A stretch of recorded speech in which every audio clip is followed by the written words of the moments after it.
नमस्कार प्रेक्षक मित्र हो, आपण आहोत कुरवपूर या ठिकाणी. श्रीपाद श्री वल्लभ यांचं हे देवस्थान आणि ही तपोभूमी आहे. अनेक भाविक भक्त संपूर्ण देशातून या ठिकाणी येतात.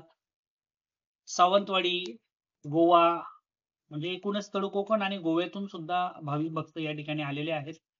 संपूर्ण देशभरातून भाविक भक्त येतात. या तपोभूमीतल्या या मंदिरातले पुजारी श्रीमान वासुदेवजी आपल्यासोबत आहेत आणि आपण त्यांच्याशी बोलणार आहोत. गुरुजी नमस्कार. नमस्कार. सत्यार्थ महाराष्ट्रामध्ये मी रुपेश पाटील आपलं स्वागत करतो. गुरुजी, दिवसभर अत्यंत भाविक भक्तांची रेलचेल आहे. स्वतः केंद्रीय मंत्री श्रीपाद भाऊ सुद्धा या ठिकाणी आता आलेले होते, महाप्रसाद घेतला.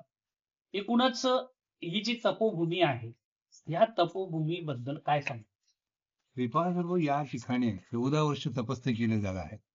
यांचे जन्मस्थान पिठापुरम, आंध्र प्रदेश. एकांत स्थळ म्हणून इथे येऊन त्यांनी महाराजांनी 14 वर्ष तपस्या करून या ठिकाणी अदृश्य झाले. आश्विन भोळद्वाच्या दिवशी महाराज निर्गुण झाले. गुप्त निर्गुण म्हणजे गुप्त झाले, म्हणजे आकार नाही. त्याच्या अवतार नरसिंह सरस्वती गाणगापूर. परवा पौष शुद्ध द्वितीया त्यांचे जन्मस्थान नरसोबावाडी, औदुंबरा, गाणगापूर या ठिकाणी धारणा करून श्रीशैल कल्लीवनामध्ये गुप्त झाले. गुरुजी, खऱ्या अर्थाने इकडे तेलंगणा आहे, अर्थात तो पूर्वीचा आंध्रचाच भाग होता. इकडे कर्नाटक आहे. येताना भाविक भक्तांना हा जो संगम आहे गोदावरी आणि कृष्णा आणि भीमा, या कृष्णा आणि भीमाचा संगमावरतून म्हणजे पवित्र नदीतून ते पार करून इथं पवित्र याबद्दल काय सांगा? पवित्र हे एकांत स्थळ म्हणून लोक काय म्हणतात, एकांतामध्ये असलं समाधान असतं, मन शांती राहतो, आनंद राहतो. म्हणून इथे येऊन तुम्ही अनुष्ठान, तपस्या, भजन, गुरुचरित्र पारायण आणि नामस्मरण ते करून जातात लोक. आपण गेली अनेक वर्ष या ठिकाणी काम करता आहेत. भाविक भक्तांची मांदियाळी वर्षभर कशी रेलचेल असते? वर्षभर तसं नाही ते. असं आपले गोव्याचे मंडळ येतात, पुण्याचे मंडळ असं येतात, पण मध्यंतरी काय असतात, लोक टुरिस्ट म्हणून थोडी येऊन जातात. सारखं एवढं लोक येत नाही. अच्छा. म्हणजेच या तीर्थक्षेत्राचा विकास होणं गरजेचं आहे. कारण अनेक लोकांना पिठापूर माहिती आहे, पण कुरवपूर माहित नाही. अनेक लोकांना नृसिंहवाडी माहिती आहे, पण हे कुरवपूर आत्ता युट्यूबवर किंवा इतर जी सोशल मीडिया आहे त्या सोशल मीडियाच्या माध्यमातून कुठेतरी माहिती पोहोचते. आपलाही तोच प्रयत्न आहे. गुरुजी, आमच्या सावंतवाडीच्या बाजूला कुडाळ तालुका आहे. कुडाळ तालुक्यात माणगाव आहे.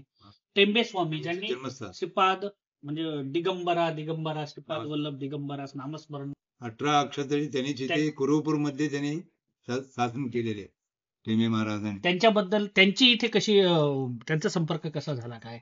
महाराजांनी त्यांनी बोलवले त्यावेळी. आमच्या आजोबा वेळी आम्ही बघितलं नाही त्यांना. आमच्या आजोबा वेळी टेंबे महाराज येऊन तपस्या केले 2 महिना. ते श्रीपाद श्रीवल्लभ दिगंबरा श्रीपाद हे नामस्मरण 18 अक्षराचे त्यांनी नामस्मरण जप करायला लोकांना भक्तांना दिले. आजही खर तर ही जी नाळ आहे कुठेतरी त्या काळी कुठलाही जनसंपर्क नव्हता, कुठलीही वाहनं नव्हती, कुठलीही साधनं नव्हती. दळणवळणाची फार मोठी मांदियाळी नसताना किंवा दळणवळणाची कोणतीही साधनं नसताना एवढी म्हणजे जवळजवळ 600-700 किलोमीटर ते महाराज कसे आले असतील, किंबहुना पिठापूरहून सुद्धा श्रीपाद वल्लभ स्वामी इथे कसे आले असतील याबद्दल सुद्धा आपण जाणून घेऊ. गुरुजी, आता प्लेनने मंत्री महोदय जयपूरहून किंवा दिल्लीहून आले होते. अर्थात आता दळणवळण सोपं झालंय, तासाभरात माणूस पोहोचतो. पण त्यावेळेस काय तुम्हाला वाटतं, कशा पद्धतीचं हे सगळं? पूर्वी काय नसतंय ते. होडी नाही, काही नाही, बस नाही, काही नाही. येताना रायचूरहून चालत यावं लागतात आणि बैलगाडीहून यावं लागतं. असं परिस्थिती होतो. किती वर्ष? 60-30 वर्ष पूर्वी. आता सगळीकडे सौकर्य झाले. सगळं सौकर्य झाल्यामुळे याचा एकांत स्थळ राहत नाही.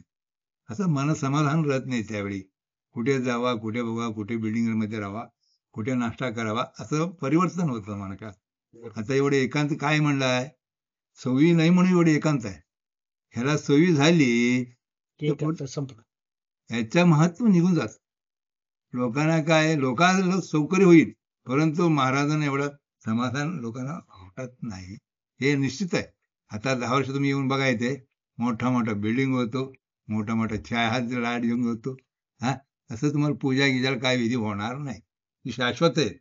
कधी संपर्क वाढले ते शाश्वत आहे. तर बाजार सुरू होत.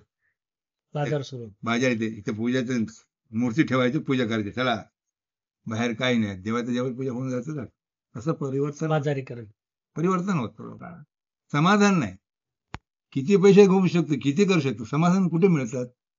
मनामध्ये येतं ना, शांत मनामध्ये येतं. बाजारामध्ये मिळालं नाही, घेणार येत नाही, पिशवीमध्ये आणायला येत नाही ना, ते मूल आहे. त्यामुळे लोक इथे काय साठी येतं? एवढ्यासाठी येतं, बाकी काही नाही. मला ते पाहिजे, हे पाहिजे कोण मागत नाही. परंतु समाधान 1 तास 2 तास कुरुपर्यंत आम्ही राहिले, ते एक माणूस समाधान म्हणून इथे येतं. सावकार झाली म्हणत हे पण तुम्ही नरसोबावाडी गाणगापूरचं पाहू ना. गुरुजी, अजून एक प्रश्न आहे की इतर देवस्थान जे आहे, जसं आपण आमचं पंढरपूर असेल, तुळजापूर असेल किंवा तुमचं कोल्हापूरचं महालक्ष्मी असेल, मंदिर सुंदर आहे, सगळ्या गोष्टी आहेत. तिथे विकासाच्या दृष्टिकोनातून जे व्हायला पाहिजे, पर्यटनाच्या दृष्टीतून असेल किंवा तुमचे आध्यात्मिक विकास असतील, भक्त निवास असतील, या संदर्भामध्ये तुमच्या काय अपेक्षा आहेत? आमचे काही अपेक्षा नाही. लोक वाढू दे, जनसंपर्क वाढू दे, परंतु श्रद्धा भक्तीने सेवा व्हावा. मनी वाढलं तर त्यांची शांतता राहावा, श्रद्धा वाढवा. हल्ली पिकनिक टाईप करून जायचं म्हटलं तर काय फायदा नाही. त्याला काय महत्व नाही. त्यात आपल्याला कोल्हापूर आहे, सांगली आहे, मोठं मोठं देवस्थान आहे, परंतु काय होतो, दर्शन करतो, बाहेर निघून जातो. तिथं बसायला देत नाही ना. हा, उठा उठा उठा उठा म्हणून. इथं तसं नाही ना. बाबूजी, खर तर ही खूप मोठी गोष्ट आहे, पण आपण प्रेक्षक मित्र हो, एक जाणून घ्या, गुरुजी जे आहेत ते मूळ इथलेच आहेत, म्हणजे कर्नाटकचे. आणि कर्नाटकातले असून ते शुद्ध आपल्याला कळेल, पचेल, समजेल अशा पद्धतीने आपल्या माणसापेक्षाही चांगली मराठी बोलतात. गुरुजी, हा जनसंपर्क कसा झाला मराठी बोलण्याचा? मराठी पूर्वीपासून मराठीचेच लोक जास्त आहेत. त्याला म्हणजे लहानपासून मी पाहतो ना, इकडे एक माणूस महाराष्ट्राचा एक माणूस इथे सेवेकरी होतो. अच्छा. केळकर म्हणून. त्याने इथं भयंकर दिवस सेवा केली. हळूहळू मी बोलता बोलता बोलता त्यांचे संपर्क जास्त झाले ना, त्याच्यामुळे घरात सगळ्यांना मराठी येत. आता पण मराठी म्हणतात, नातू पण मराठी म्हणतात. अच्छा अच्छा. या बघा, पुजारी महाराजांचे, गुरुजींचे नातू सुद्धा मराठी बोलतात. एक ज्येष्ठ सेवक आहेत, आध्यात्मिक सेवेमध्ये ते सुद्धा दिवसभर रममान होते. आपण त्यांना विचारूया. सेवानिवृत्त अधिकारी आहेत. खरं तर त्यांची सेवा झाली गोव्यात, आणि ते राहतात मडुरा, अर्थात तळ कोकणात, सावंतवाडी तालुक्यात, म्हणजे बांद्यापासून अगदी 3-4 किलोमीटरवर त्यांचं गाव आहे. दादा, तुम्ही दिवसभर इथे आनंद घेतलेला आहे. मग तो महाप्रसादाचा आनंद असेल, इथल्या सेवेचा आनंद असेल, इथल्या नाम जप तप जे आहे नामस्मरणाचा असेल, एकूण इथे आल्यानंतर तुम्ही भरपूर देवस्थानं फिरलात, पण इथली जी देवस्थान म्हणजे अर्थात पुरवपूर जे आहे, श्रीपाद श्री वल्लभ यांची एक वेगळीच काहीतरी उंची आहे, अर्थात ती आध्यात्मिक उंची आहे. याबद्दल तुम्हाला काय वाटतं? इथे आल्यानंतर मी काल संध्याकाळपासून बघितलं तर मला अत्यंत मानसिक समाधान मिळालेलं आहे. मी आत्ताच 2 दिवसापूर्वी मध्य प्रदेश उज्जैनचा फिरून आलोय. मध्य प्रदेशचे एक भाग, तिथे चला चला देवस्थानला चला, देवस्थान कधी कधी बाहेर निघून चला, हात पण जोडायला मिळत नाहीत. हातात जर काही देवासाठी म्हणून काही घेतलं तर कोण कोपर मारतो आणि ते हातातलं पडून हाताचे हात जोडता कोणाला कधी येत नाही. तिथे आल्यानंतर मनाला अत्यंत समाधान मिळालं कालपासून, आणि एवढं मानसिक समाधान मिळालं, त्याच्या जवळजवळ जे आरोग्याबद्दल सुद्धा जर काय असेल किंवा झोप असेल किंवा आणि प्रकृतीबद्दल काहीतरी असेल, ते सगळे एक मस्तपैकी निघून गेलेले आहेत आणि मन एकदम शांत, अत्यंत आनंदित असं झालेलं आहे. मला वाटत नाही ते इथून वापस जातील की नाही, आमची सीट कमी होऊ शकते, तर कारण त्यांना खूप इथं असं हो असं वाटतं. मी गुरुजींना प्रार्थना करेल की एक सीट तुमची इथं माझं ठेवून घेतलं पाहिजे ना. गोव्यातले सामाजिक क्षेत्रामध्ये ज्यांचं नाव आहे ते लालजी पागी सर आपल्यासोबत आहेत. पागी सर, गेली 2-3 वर्ष तुम्ही येत आहेत, तुमचे संपूर्ण कुटुंब पण येत आहे, आणि विशेष म्हणजे तुमच्या ज्या सौभाग्यवती आहेत पूजाताई, त्या सुद्धा त्यांच्या मैत्रिणी, त्यांच्या फॅमिली घेऊन येण्याचा प्रयत्न करतात. या ठिकाणी केंद्रीय मंत्री सुद्धा येऊन गेलेले आहेत. तर या देवस्थानाबद्दल तुम्ही काय सांगाल? खरं तर आम्ही आधी ऐकून होतो इथं येण्याचा. आम्ही खूप 2-3 वर्ष प्रयत्न केला. पण एक असे पेपरमध्ये माझ्या बायकोने ऍड बघितली पूजाने, आणि तेव्हा आम्ही सहज त्यांना कॉन्टॅक्ट केला आणि इथं पोहोचलो. हे आजचं 3रं वर्ष आहे. मग शेवटी आम्हाला कसं इथं आल्यावर वाटतं की एक सुख समाधानी माणूस शेवटा पैसा पैसा करतो, आणि कशासाठी करतो तर सुख समाधान शोधण्यासाठी करतो. तेच जर आम्हाला इथं मिळत असेल, 2 दिवसामध्ये आम्ही इथे येतो, आम्हाला सुख समाधान इथं मिळतं, शांतता मिळते, आणि एकदा प्रसन्न होऊन पुन्हा आम्ही वर्षभर इथं घरी जातो, तेव्हा वर्षभर आमचं खूप चांगलं जातं. दुसरं आम्ही एक प्रयत्न करतो की नवीन माणसं इथे यावी. जसं आम्ही स्वतः एक गाडी करून इथे येतो, तेव्हा नवीन काही लोकांना आम्ही घेऊन येतो इथं. त्यांना पण इथलं दर्शन व्हावं, इथलं सगळं कळावं, असा आम्ही प्रयत्न करतो. आणि त्यामुळे जसं दरवर्षी आम्ही नवीन नवीन लोकांना इथं आणण्याचा प्रयत्न करतो. आणि तो एक आमचा एक प्रयत्न असतो कायमचा.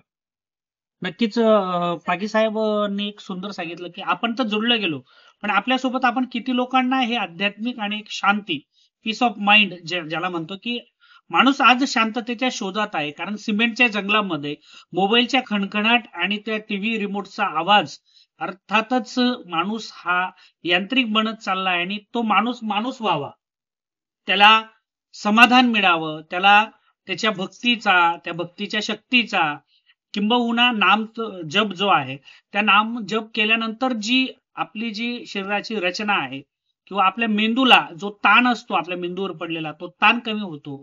आणि निश्चितच बाजूला इथे तेलंगणा स्टेटवर जे समोर एक मंदिर आहे, त्या मंदिरातून दिगंबरा दिगंबरा श्रीपाद वल्लभ दिगंबरा हा जप निरंतर रात्रंदिवस सुरू असतो. इथे सुद्धा रात्रंदिवस नाम जप सुरू असतो. या ध्वनिलहरी ज्या आहेत, ह्या ध्वनिलहरी माणसाच्या मेंदूला एक आल्हाददायक शांती प्रदान करतात, जी आध्यात्मिक शांती आपण म्हणतो. आणि ती कुठेतरी आज यांत्रिक युगात हरपलेली आहे. गुरुजी, शेवटचा एक प्रश्न विचारतो. अलीकडची मुलं ही देव किंवा भक्ती यांच्याकडे फारसं लक्ष देत नाही. पालक सांगतात, पण त्यांचं पण फारसं सिरियसली घेत नाही. आपल्याला काय वाटतं यामध्ये? ते शहरमध्ये शहराचं वातावरण त्यांना लागतं. हा खेडेगावात ते आवडत नाही ना. त्या ज्या माणसाचं कसं असतं त्या संपर्कावर ते जाणार. बरोबर. त्याचा रवा म्हणून म्हणतात. त्याला शहरमध्ये राहिलेलं काय जास्त बोलू शकत नाही. त्यांच्या मनात श्रीपाद चालू त्यांना बुद्धी देऊन त्यांना चांगल्या कामाला ठेवायचं. गुरुजींनी जोरदार न बोलता कानशिलात मारली की श्रीपाद वल्लभ श्री त्यांना तेवढी सद्बुद्धी देवो. आणि निश्चितच आम्ही आमच्या सत्यार्थ महाराष्ट्र न्यूज चॅनल तर्फे सुद्धा तमाम पालकांना विनम्र आवाहन करतो की एकदा इथे या, अनुभूती घ्या, तुमच्या मुलांनाही घेऊन या, आणि खरोखर या श्रीपाद श्री वल्लभ यांच्या चरणी नतमस्तक होऊन आपलं आयुष्य हे शांती, आणि शांतीतून मनशांती, आणि मनशांतीतून एक वेगळी सामाजिक क्रांती तुमच्या हातून घडो, अशी मी देवाचरणी इथे प्रार्थना करतो. गुरुजी आणि तमाम सेवेकरी भक्तांना या ठिकाणी धन्यवाद देतो. आमच्याशी जुडले गेल्यास मी प्राध्यापक रुपेश पाटील, व्हिडिओ जर्नलिस्ट सामाजिक परब सह सत्यार्थ न्यूज साठी कुरवपूर, कर्नाटका.